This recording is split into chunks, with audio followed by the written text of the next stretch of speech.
Hey guys, Richard at Ride Room here again. Much like my last Star Wars video review, which I tried to make quite short, although that's more because not a huge amount goes in the book. But this is, again, another short one. And again, doing my review while walking the dogs. I don't know if you can see them there, because I can't change camera view while it's begun. But I've got this time. I need something to do while I keep walking the dog. And my Star Wars book reviews and everything for this channel are way overdue, so it's time. Here he goes. Everybody stop sniffing in the grass. You don't want to eat that. Yeah.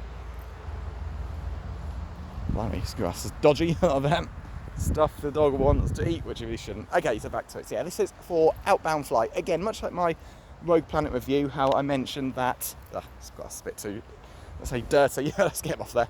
Much like how the Outbound Flight, Rogue Planet review was very dependent, or at least benefit from reading the NJO series, particularly the later parts. This is the same. I actually read Survivor's Quest at the end of last year's. Actually, last one I read before I started the NJO. This is effectively the prequel to that Outbound Flight. So before I start, I should probably say again, spoilers for basically, let's just say the entire EU OT onwards up to Survivor's Quest. So before the new Jedi Order starts, you know, Jason, Jaina, Anakin, etc. But certainly around that point, and some minor spoilers for the ET as well. So yeah, this is like, so Survivor's Quest, basically Luke and Mara go to this like outside the edge of the galaxy, to Chiss space.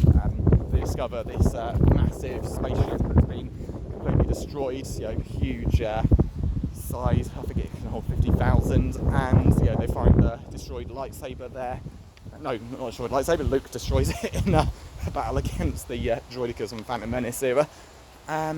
This is basically how it all happened, because, of course, Palpatine tried to erase as much Jedi history as possible in his control of the galaxy, and it's just what ties into it. Some people said you should have read Outbound Flight first. Some people said it works well as a prequel, and I just went with the read it as a prequel because, to be honest, at the point I got to Survivor's Quest, I was like on the brink of NJO, which I want to start at the beginning of this year, and that's what I did. I got a similar thing going with Allegiance and Choices of One, which I'm going to do the same thing, because again I want to get to the next series, Legacy of the Force, so I don't want to read two books together when I can read one. But yeah, that's that quote from that terrible film, a good story for another day. That's basically what that is. So yeah, okay, I said I was trying to make these vids as short as possible. This is 2.5 minutes long, nearly 3 minutes, so I should probably get on with it.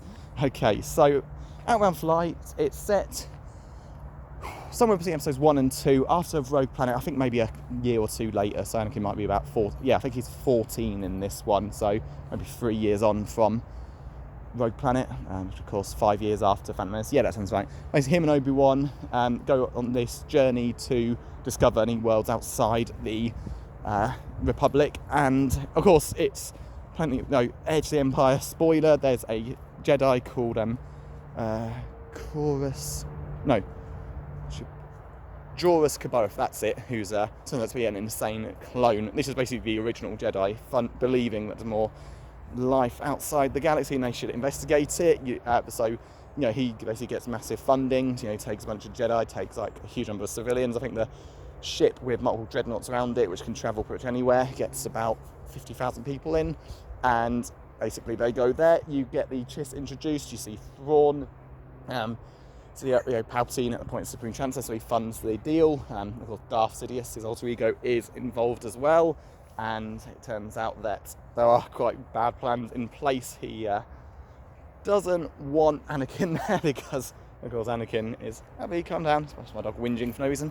Yeah, Anakin is his project, his plan for the future. He must not die because basically Outbound Flight is going to crash and everyone is going to die no matter what. Even if Anakin could fight himself out of any situation. This is one he won't, and he knows it, so yeah, he has to stop Anakin and Obi-Wan going there, which he...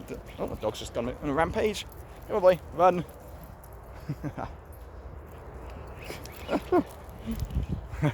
Fun, the joys of having a dog. Matt, boy, you're going a bit hyper for no reason, have you? You're done. He must have done something.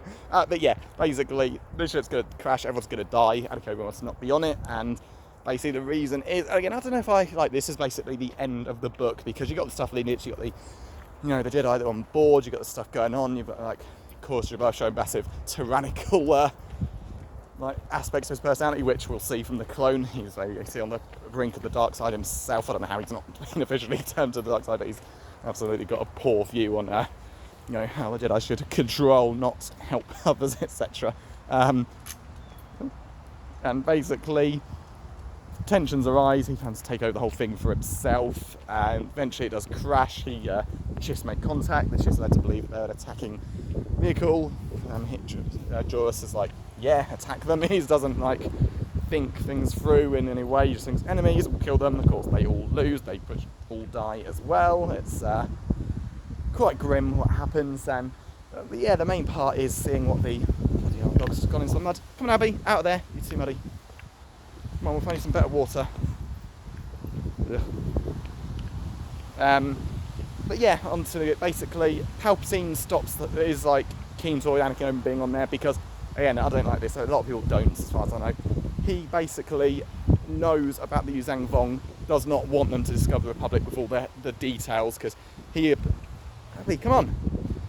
He basically knows about them, but wants the Republic to be ready when they inevitably invade in the future, and that's what the Empire's for, to basically be ready for that. And yeah, I don't know if I like that. Palpatine, to which everyone agreed, Palpatine just wanted to control the galaxy because, well, he has a tyrant. He just wanted complete control like the Sith do. But knowing that he was doing all that just because when the Yuzang Vong invaded, he wanted to. Sorry, my dog's just bang. He just wanted to take over. He wanted to take over the galaxy to be ready for an attack, which only the Empire would be able to win against, which is arguably true. But no, I never liked that decision. But overall, it's a good story. You've got a lot of You've got a lot of stuff going on there with the politics of the Chiss, the outside world. You've got a couple of minor characters who become characters later. Because you've got Thrawn, of course. You got his family. You got their ruling council. It's a good story, and yeah, I would definitely recommend it. Doesn't really matter whether you read Survivor's Quest first or after. They both work well enough together, but definitely worth a go. But it's a long book, and to be honest, for the payoff that Palpatine somehow knew about the Yuzang Vong, and therefore made sure he got Thrawn on his side. And for when they'd eventually invade. I never really liked that decision, but it's a good story, but not quite the best. So yeah, that is it, and I will see you next time. If you enjoy these vids, please like and subscribe, and I'll try and get much sooner. Thank you. Bye.